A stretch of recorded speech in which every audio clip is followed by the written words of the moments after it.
તો ભાઈ જુઓ અત્યારે માણસો આવી ગયા અને અહીંયા ખાલી કરવાનું પણ ચાલુ થઈ ગયું આઈસર આપણું જોઈ શકો છો.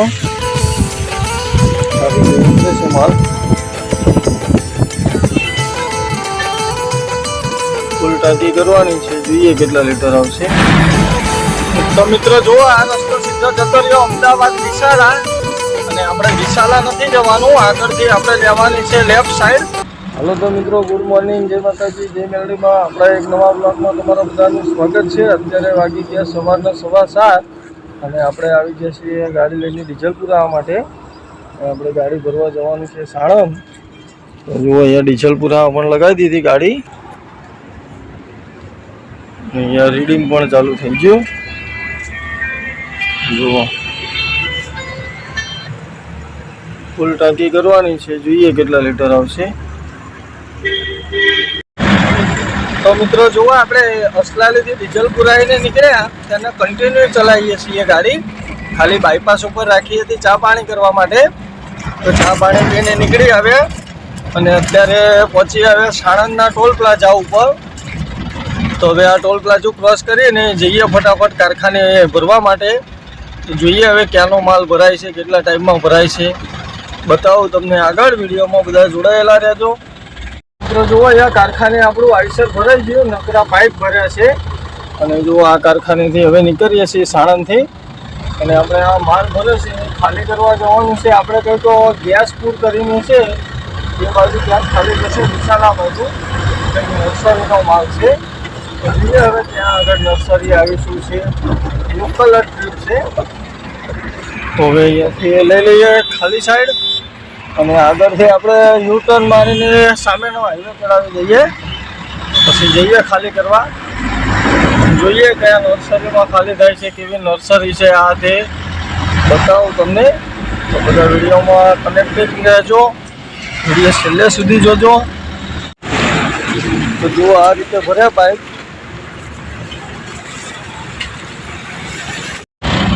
તો ભાઈ જુઓ આપણે કોમર લઈ લીધી હતી ખાલી સાઈડ, અને અત્યારે પછી હવે પીપલો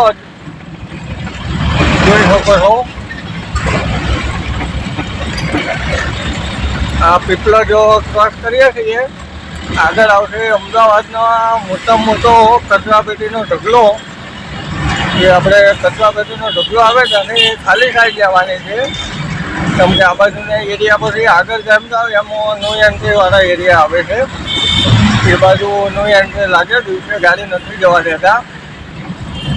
એના હિસાબે આપણે કચરાપેટીના ઢગલાથી ખાલી સાઈડ વળવાનું છે.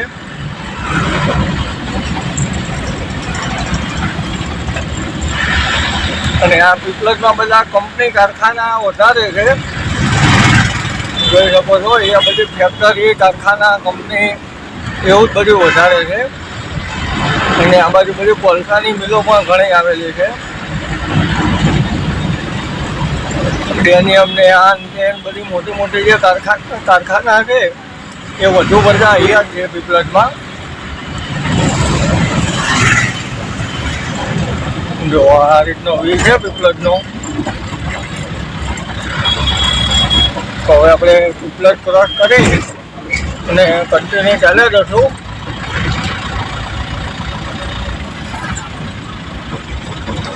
આગળ તમને બતાવું અમદાવાદને કચરાપેટીનો ઢગલો. મતલબ એ ઢગલો એ ટાઈપનો છે કે આખા ઓલ અમદાવાદનો કચરો એક જ જગ્યાએ આવે છે, અને ત્યાં ડમ્પ બનાવેલો છે. અને જે કોરોના હતો એ ઘડીએ કોરોનામાં લોકડાઉન હતું, એ ઘડીએ એ કચરાપેટીનો ઢગલો ક્લિયર દેખાતો હતો, એક રાણીપથી દેખાતો હતો. મતલબ 8-9 કિલોમીટરની રેન્જથી ચોખ્ખો દેખાય એટલું વાતાવરણ ચોખ્ખું હતું. એ રીતના ફોટા અમારા વોટ્સએપમાં આવેલા હતા. અને ધુમાડાના હિસાબે અત્યારે એટલું ક્લિયર ન દેખાય, અને લોકડાઉનમાં ચોખ્ખું દેખાતું હતું દૂરથી એ કચરાપેટીનો ઢગલો, જ્યાં આખા અમદાવાદનો કચરો આવે છે. બતાવું તમને આગળ. તો મિત્રો જુઓ આ રસ્તો સીધો જતો રહ્યો અમદાવાદ વિશાલા, અને આપણે વિશાલા નથી જવાનું, આગળથી આપણે લેવાની છે લેફ્ટ સાઈડ. આ રસ્તો સીધો વિશાલાને મળે છે. સરખેજ, જ્યાંથી જીવરાજ, પાલડી, ચાંદલોડિયા, ઘાટલોડિયા જે બાજુ જવું હોય એ બાજુ જવાય. અને નો એન્ટ્રી ખુલી જાય હતી તો પણ આપણને મળી આવ્યા.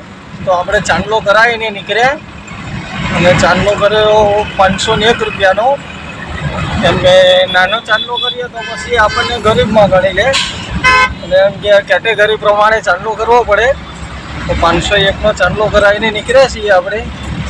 અને એ પણ વગર મેમાં રામ ભરોસે, આપણે જે નામ લખાયા વગર કરીએ એને રામ ભરોસે કહેવાય. એ રીતે 501નો ચાંદલો કર્યો છે રામ ભરોસે. અને હવે જઈએ છીએ ખાલી કરવા. તો અત્યારે નારોલ સરખેજવાળા હાઈવે ઉપર ચાલે જઈએ છીએ અને આગળથી આપણે લેવાની છે LNT બાજુ ત્યાં. તો કંઈક નર્સરી છે ત્યાં ખાલી કરવાની છે અને રસ્તો કંઈક ખરાબ છે એવું કીધું છે. તો જોઈએ હવે ગાડી જશે તો જવા દઈશું. નર્સરી સુધી નહીં પહોંચે તો પછી એમનું ગાડી બોલાવી અને પ્રોસેસ કરાવડાવીશું માલ. તો જોઈએ હવે ત્યાં જઈને શું થાય છે. તો ભાઈ જુઓ, અહીંયા ખાલી કરવાનું હતું, અહીંયા લાવી દીધું આઈસર. રસ્તો બહુ ડેન્જર હતો પણ વાંધો ના આવ્યો. ભાઈએ કીધું કે એવું લાગશે તો હું JCB મોકલીશ, ફસાશે તો. મારા ઘરનું છે, 2 ટ્રેક્ટર છે એટલે આપણે નાખી દઈએ. જાવકમાં હું તમને બતાવું એ રસ્તો કેવા ડેન્જર રોડ ઉપર આવ્યો. અને આ રીતની અહીંયા કંઈક નર્સરી બનાવવાની છે, અહીંયાના માટેનું છે. તો બીયા લાઈન ગાડી રાખી, પેપર એવું આપી દીધું. તો એમને કીધું ઘડીક બેસો, માણસો આવે એટલે કરાવી દઉં. તો જુઓ હવે માણસો આવે એટલે કેટલા ટાઈમમાં ખાલી કરે છે. પછી અહીંયાથી ખાલી કરીને ભાગીએ. તો માણસો આવે એને રાહ જોઈએ, હવે વેઇટિંગ કરવું પડશે. તો ભાઈ જુઓ, અત્યારે માણસો આવી ગયા અને અહીંયા ખાલી કરવાનું પણ ચાલુ થઈ ગયું આઈસર આપણું. જોઈ શકો છો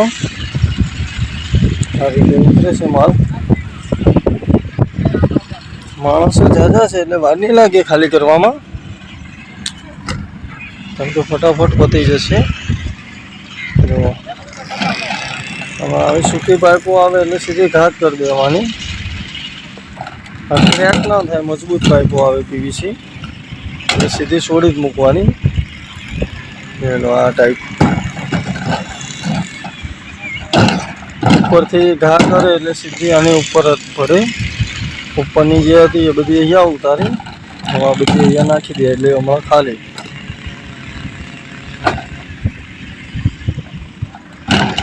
જુઓ, ક્યારેક અમારે જાતે ખાલી કરવાનું થઈ હોય ને એવું હોય કે માણસો ન હોય ને અમારે કરવું હોય તો પછી આગળના ટાયર ઉપર 2 ઉબેટ મૂકીને ગાડી ઊંચી કરીને ઝાટકો મરાવી દઈએ 1 નંબર ગિયરમાં એટલે બધી પાઇપો પાછળ આવી જાય. પછી આગળ ગાડી લઈ લે એટલે ગાડી ખાલી હાઇડ્રોલિક ટાઈપ થઈ જાય.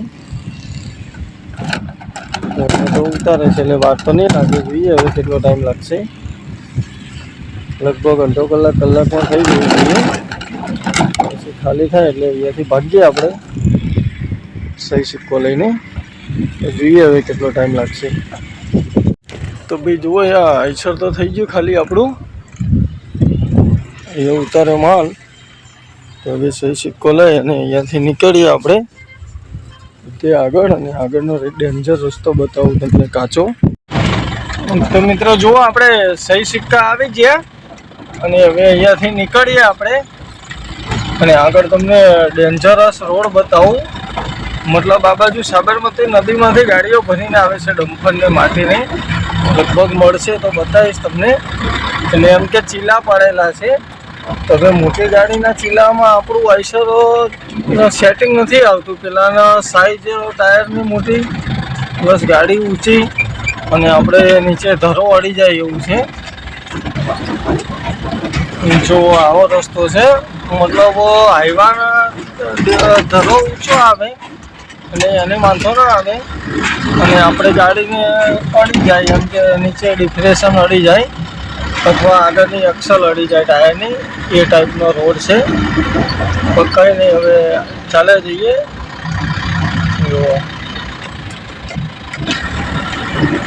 નસીબ સારા છે, વરસાદ નથી. બાકી જો વરસાદ પડી ગયો તો પછી અહીંયા પિક્ચર પૂરું થઈ જાય. તો અહીંયાથી ગાડી અહીંયા મૂકીને જતું રહેવું પડે 4-5 દિવસ માટે. જુઓ રસ્તા ચેક કરો ખાલી તમે. કેવરાવે છે ગાડી આમાં. તો હવે ચાલ્યા જશું. જો આમાં એક બાજુ ઊંચું છે, એક બાજુ નીચું છે આવું, એટલે એમ કે અહીંયા આગળ અડી જવાના ચાન્સીસ વધારે છે નીચે. સામે ગાડીઓ બધી આવે છે રેતી ભરવા જતી હોય નદીમાં, એમ કે આ હાઈવા માટેનો જ રસ્તો છે સ્પેશિયલ. અહીંયા હાઈવા જ ચાલે, આપણે આઈસરો ના ચાલે. પણ એ ભાઈએ હિંમત આપી હતી કે તમે ગાડી આવો તો મારો પોતાનું જેસીબી મશીન છે, તમારી ગાડી ફસાઈ જશે, બેસી જશે તો હું મારા ખર્ચે જેસીબીથી તમને કાઢીને રોડ ઉપર મૂકી આપીશ. એટલે આપણે નાખી હતી ગાડી. નહીંતર આવા રસ્તામાં આપણે જલ્દી હિંમત નથી કરતા.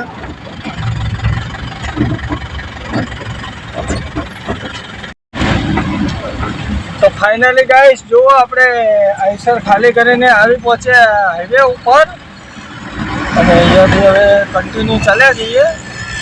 આ સીધો રસ્તો જતો રહીએ નારોલ ચોકડી, તો નારોલ ચોકડી તો નો એન્ટ્રી લાગી જાય, એટલે આપણે પીપળાથી લઈ લઈશું રાઈટ સાઈડ, પછી નીકળી જઈશું કમોડ.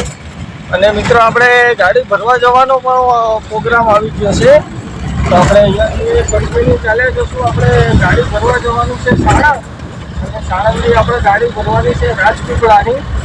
તો આપણે નેક્સ્ટ ટ્રીપ રહેવાની છે રાજપીપળાની. તો જઈએ સીધા કંપનીએ, જોઈએ છે કેટલા ટાઈમમાં ભરાય છે. આ તે તમને બીજા વિડીયોમાં જોવા મળશે મિત્રો. તો આપણે કંપની બીજા એક નવા વિડીયોમાં રાજપીપળાની ટ્રીપ સાથે. ત્યાં સુધી બધાને જય માતાજી, જય મેલડીમાં.